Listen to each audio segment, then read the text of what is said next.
So hello audience. This is another episode of Just Products. I'm here with Varun. We go back from the days we've chatted over the years, spent some time together, chatting today about text to speech, speech to text, and Varun's been in this problem domain for a very long time.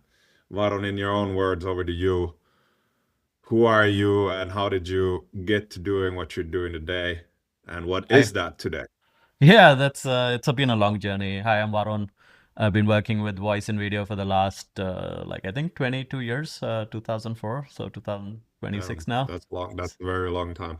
Yeah, and how we know each other is through Finland, and I moved to Finland because of Nokia and working on like voice and video. Then at that time, it was a lot of it was, of course, human to human conversations, mobiles. Um, and cameras were an emergent technology at that point, or probably already there for a couple of years, but like people wanted to do more with it. There was no Snapchat, there was no Facebook. All of that stuff appeared in that period. So like in the midst of Web 2.0. Um, Yeah. I have a PhD from Finland in doing WebRTC, which is doing video calls on the web. We're currently actually using a platform You're that embeds us. So Nikki is in Finland, I'm in San Francisco, and we're doing this call. Uh, with you know, your technology embedded. with yeah, and even if it was not like directly like you're embedding this like this Yeah, product yeah, uses us, I've contributed to the core standard. So like if you use Chrome or Firefox or like any of the applications. I also ran an observability startup, and that's how the Finnish entrepreneurship system has been um, relevant for both of us. Is that I ran CallStats, which got acquired just at the beginning of the pandemic.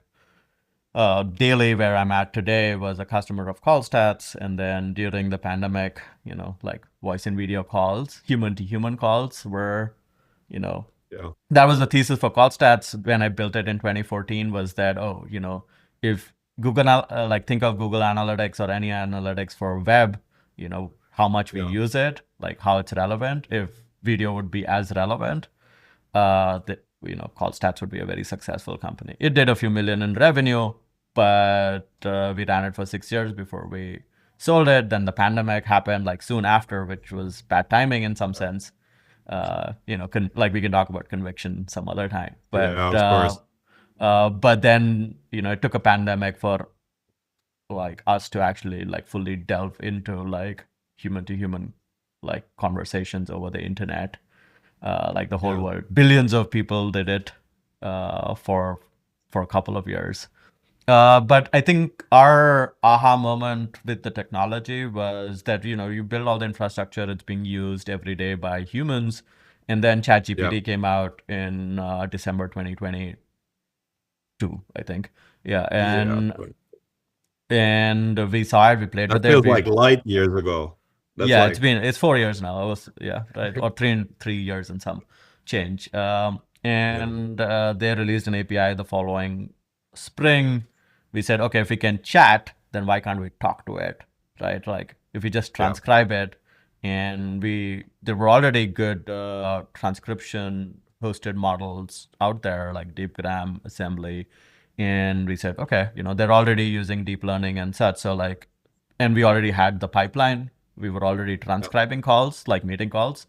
Uh, so attaching it to an LLM was like super easy. Once we had that, yeah, we were like, oh, now the LLM can respond to it and is doing a good job. We need to give it a voice. Text to speech was really hard in 2023, yeah. and actually, a lot of people saw that problem, and within like half a year, I would say early 24, there were more than a dozen companies, and today there are like maybe 2 dozen text to speech companies from different theses. It's a Yeah. harder, different problem. You want to like make it sound chirpy. You want to make it sound like non-robotic. All of that, right? Yeah. Like, and there's so many languages. The way phonetics work or phonemes Yeah. work is different. So a lot of people coming from different directions. I feel like it's not a solved problem, but you have things like 11 labs which are very accurate. and then you have like Cartesia, which is like super fast. And there's a Yeah. trade-off there. Like, you know, you want it super fast or you want it like more accurate. If you're doing Yeah, like anything, so I'll add this to the publishing part of this episode. So I had a discussion with Daly about what creates latency when I'm talking to it. So the web page lander on Daily is like you can talk to the thing. That's yeah, all the lander is, right? So I was doing that, and the discussion I got and the answers I got was like kind of revealing. And the core part here and going into the technology itself, it feels hard to interrupt AI.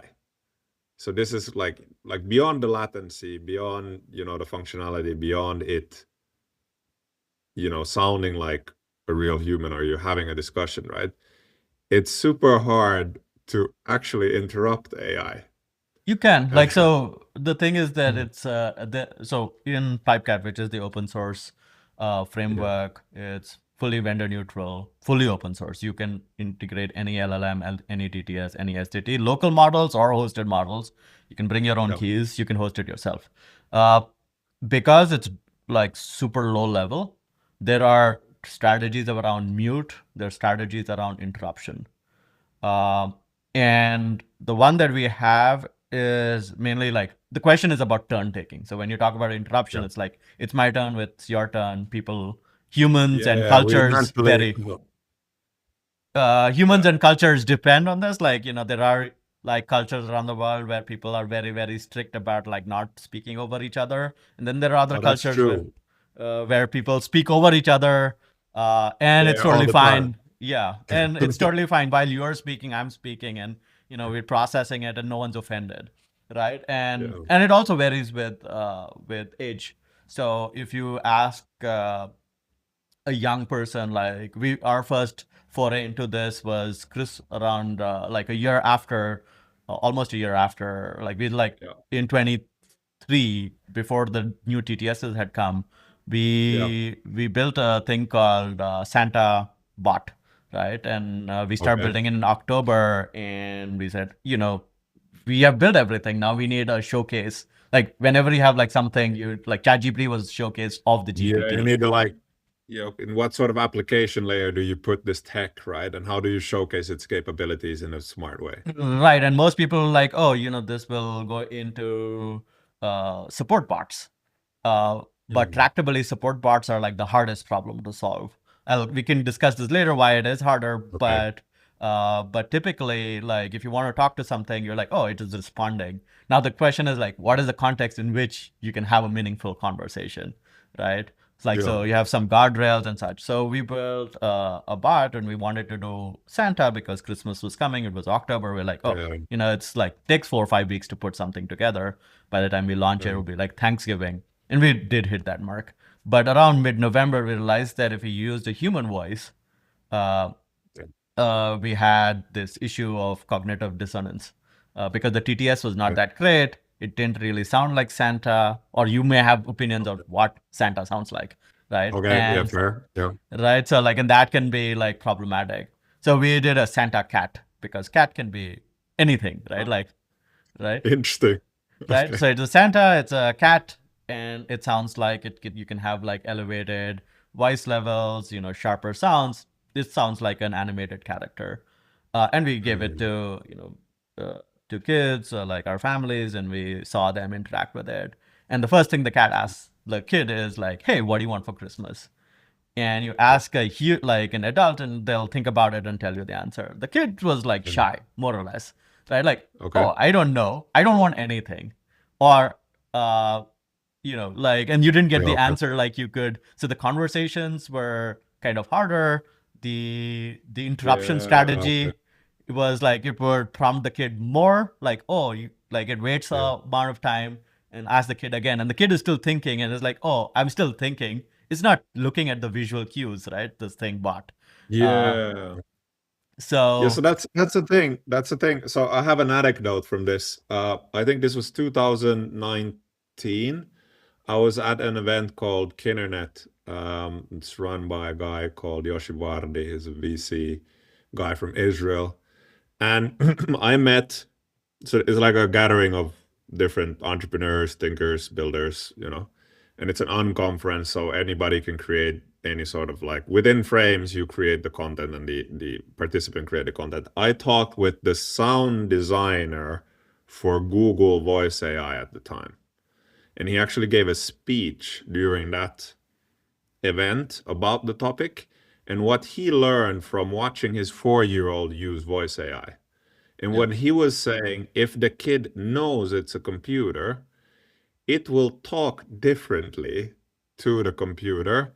And what he learned was adults at the time, because of where the technology was at, adults at the time had a harder time communicating effectively commands to the thing, whereas the kid's natural language kind of was better inclined to give commands to the computer at the time. So we come back to the like, do you know you're talking to a computer? Do you not know? And what does the computer know about you, right? So like, you are seeing verbal cues of me, right, doing talking, and we're seeing each other nod, and we talked about like going over each other when we're talking, right? So like the computer doesn't have that context, right? So the question becomes, how far do you think we are from actually having that? Is somebody already building that tech, right? Are Yeah. you seeing clients building that tech that combine the visual with the auditory, and is this, You to can, take it on? so it's definitely possible. And to your point of interruptions, like where we started, like it's super hard. What I was getting to is it's a design decision for the developer today. Um, Mm, there's a lot of ways to do this. So if you are like, depending on your use case, because it's very context dependent on like if you want the bot to be like uh, just paused, waiting for you to finish your complete thought. It can wait, okay. like you could say, like it can wait 2 seconds, right? Like you could just say a very simple Mm, interruption strategy is that only speak 2 seconds after the human has spoken, mm, right? And the okay. idea, and that would give everyone like full chance, like a kid's use case would be fully covered because the kid would have 2 seconds or more, like depending on Yeah. how variable you want it to be. Um, the other strategies that like for example we've been building a tiny model which is over the last year become capable of running on a CPU now, not necessarily a Yeah. GPU. It's a speech to speech model. It actually looks at uh, where you ended the sentence. So is the Okay. sentence complete in some sense? And it's a speech to speech model. So like a parable would be that if you transcribe the thing and you see like it, the sentence is not complete. Okay. It's mid sentence pause. You let the human speak. It's still human's turn. Um, Okay. So it just right. waits for you. Yeah. Okay. To. Right. Versus like if I ended on a full stop, right? Like it Mm, says, oh, this is a complete statement, and the person stopped like 300 milliseconds. It feels like it's, and the bot can start speaking, right? mm, Uh, and so there interesting. are lots of these strategies available today. There are people coming from different, some people are using transcriptions to do this.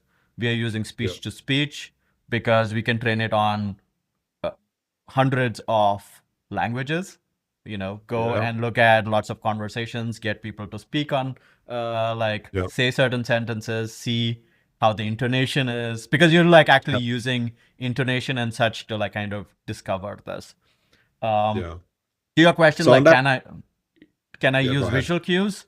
Yeah, but the problem is that unless your app actually captures the camera, Yeah. it's like, and you can think of like there's so many, like if you talk to like Amazon to like to cancel your product or whatever, it's likely that you won't give camera access. You may be on a phone, so you have to like Yeah. rely on a subset of queues. So definitely there's a whole corpus of queues, and depending on like as a developer you have access to more and more today Yeah. than Okay. you had like 2 years What? ago.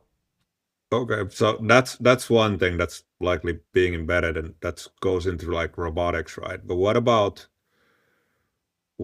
then